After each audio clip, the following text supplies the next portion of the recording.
مشاهدينا الكرام، وصفة اليوم غتكون عبارة عن تحضير عصير كيجي منعش وكيجي لذيذ وكيجي رائع لا شكلا ولا مذاقا، وكيعطينا كمية وفيرة كما كتلاحظوا.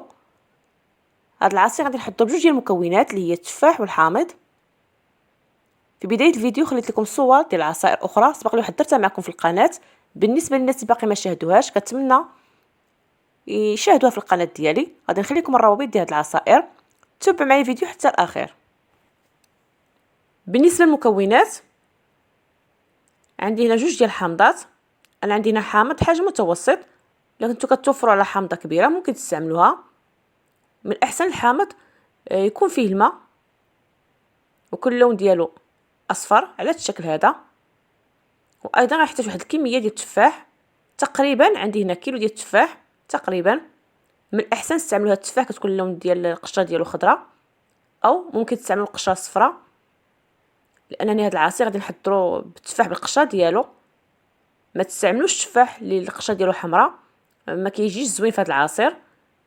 غادي تحتاجوا ايضا كميه ديال السكر سنيده كتبقى حسب الذوق، واحد الكميه ديال الماء بطبيعه الحال.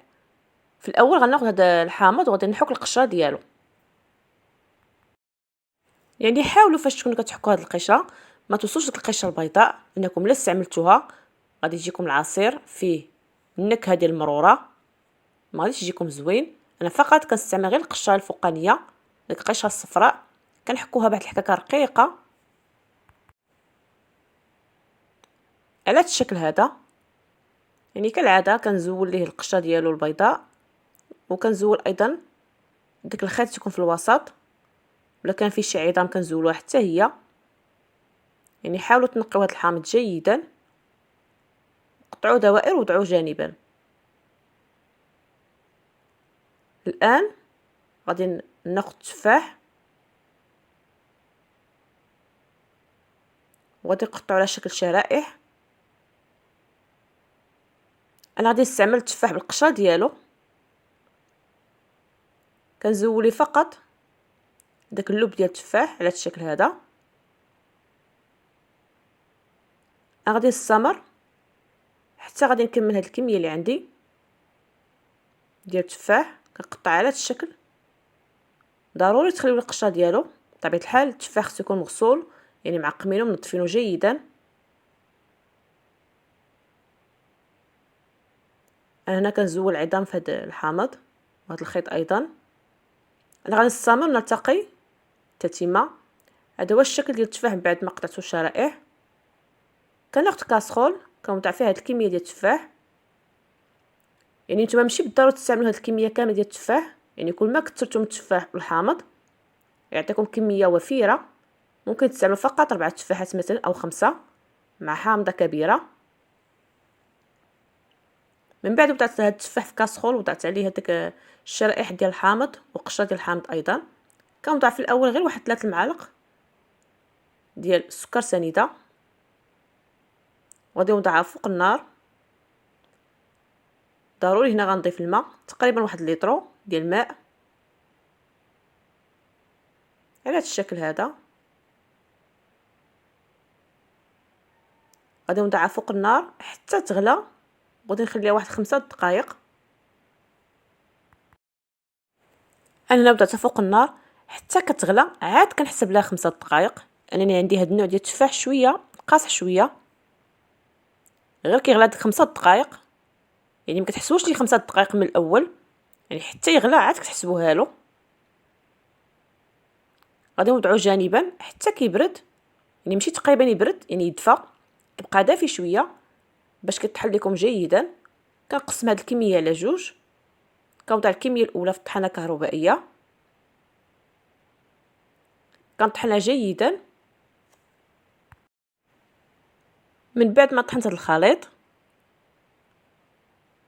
الان غنضيف مره اخرى قليل ديال الماء. يعني شوفوا القوام ديالو كيفاش كيجي عاقد. حتى كنطحنوا عاد غنضيفوا الماء، يعني ما تضيفوش الماء من الاول، ان كل ما كانت الكميه ديال الماء قليله هاد المكونات كطحن، يعني كطحن لكم مزيان. وغنطحن مره اخرى. من بعد غادي نصفيها. هنا كنضيف مره اخرى قليل ديال السكر سنيده، ان الخليط هنا باقي عندي دافي شويه باش هاد السكر السنيده غير كيذوب. يعني نتوما كتحكموا في هاد الحلاوه ديال العصير، الا بغيتو شويه حلو ولا حلو بزاف كيبقى لكم الاختيار.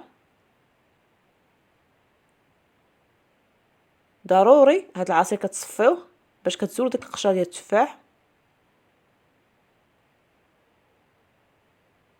الان غادي نطحن هاد الطحنه الثانيه، يعني نصف الكميه متبقيه، يعني بنفس الطريقه.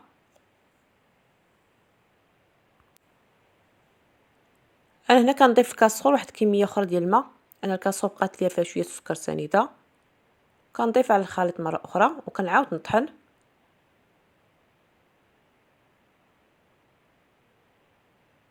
من بعد ايضا غادي نصفي.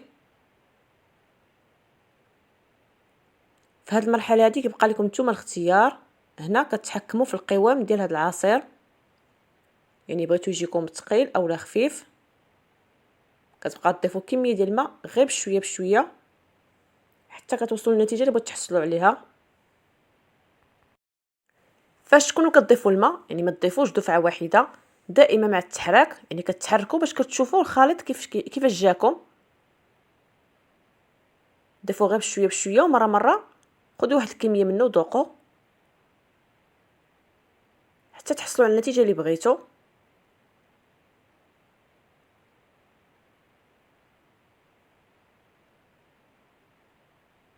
على هذا الشكل هذا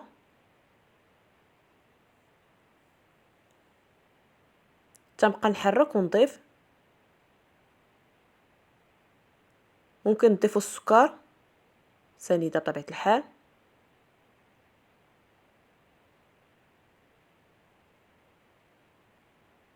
وحركوا جيدا حتى داك السكر السنيده كيذوب.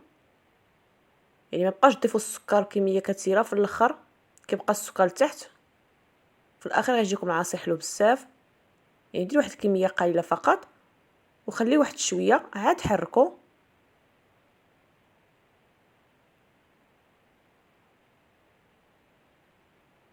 يعني استعملوا نفس الطريقه.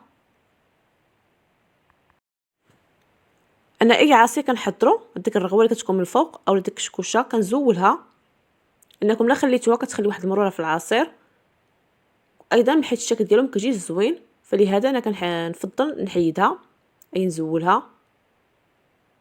هاد العصير كيعطينا كميه وفيره. الا كانت عندكم مثلا شي مناسبه ممكن تضيفوا فيه مشروب غازي او لا مشروب غازي بنكهه الحامض، كتبقى هذيك مجرد فكره فقط. الا بغيتو تعطيكم كميه اكثر وبالنسبه للكميه ديال العصير كيبقى لكم نتوما اختيار، يعني ممكن تستعملوا نصف الكميه اللي حضرت معكم اليوم. ضروري تستعملوا الحامض، لان الحامض كيحافظ على اللون ديال التفاح وما تخليش يتغير لكم.